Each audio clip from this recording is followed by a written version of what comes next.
আমার আজকের রেসিপি হচ্ছে ফুলকপির ফুলুরি কারি।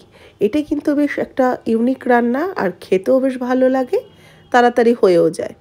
ফুলকপির ফুলগুলোকে কেটে নিয়ে একটুখানি লবণ জলের মধ্যে ভাপিয়ে নিচ্ছি। ভাপিয়ে নেওয়া ফুলকপিগুলোকে তুলে জল ঝরিয়ে রেখে দেবো। এবার একটা অন্য পাত্রতে বেসন, তার সাথে দিয়ে দেবো একটু লবণ, আর দেবো হলুদ গুঁড়ো, লঙ্কার গুঁড়ো, ধনের গুঁড়ো, জিরের গুঁড়ো, যেগুলো রেগুলার মশলা সেই সব মশলা দিয়ে দিলাম। কালো জিরে দেবো, এর সাথে দেবো একটু কাঁচা লঙ্কা কুচি, সামান্য একটু মিষ্টি, অল্প অল্প জল দিয়ে এটাকে একটা ব্যাটার তৈরি করে নেবো। আর ব্যাটারটা কিন্তু খুব একটা পাতলা হবে না, একটু ঘন ব্যাটার তৈরি করব।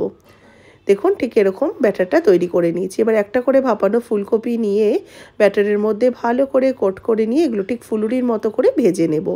গরম সর্ষের তেলে একটা একটা করে দিয়ে এগুলোকে ভেজে নিচ্ছি। একটু হালকা বাদামি রং আসা পর্যন্ত ভেজে নিয়ে এগুলোকে তুলে রাখলাম। এবং মিক্সিং জারের মধ্যে সাদা সর্ষে বা হলুদ সর্ষে, কালো সর্ষে, লবণ, আর এর সাথে একটু কাঁচা লঙ্কা আর অল্প একটু জল দিয়ে এটাকে পেস্ট করে নেব।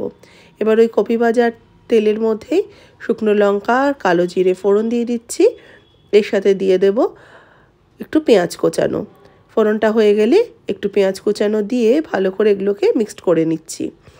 একটু ভাজা ভাজা করে নেব। পেঁয়াজটা হালকা ভাজা হয়ে গেলে দিয়ে দিচ্ছি বেটে রাখা মশলাটা। এবার এর মধ্যে দেব আমি অল্প একটু কাশ্মীরি লাল লঙ্কার গুঁড়ো, স্বাদ মতো চিনি দিয়ে ভালো করে এটাকে কষিয়ে নিচ্ছি। লবণটা কিন্তু আগেই দেওয়া রয়েছে। দুটো কাঁচা লঙ্কা অ্যাড করে সামান্য একটু জল দিয়ে ঝোলটা যখন ফুটে উঠবে দিয়ে দিলাম ফুলুরিগুলো। ফুলকপির ফুলুরিগুলো দিয়ে গ্রেভির সাথে ভালো করে মিশিয়ে নিয়েছি। গ্রেভিটা যখন একটু ঠিক হয়ে আসবে ওপর থেকে দিয়ে দিলাম একটু ধনেপাতা কোচানো আর 1 চামচ কাঁচা সর্ষের তেল।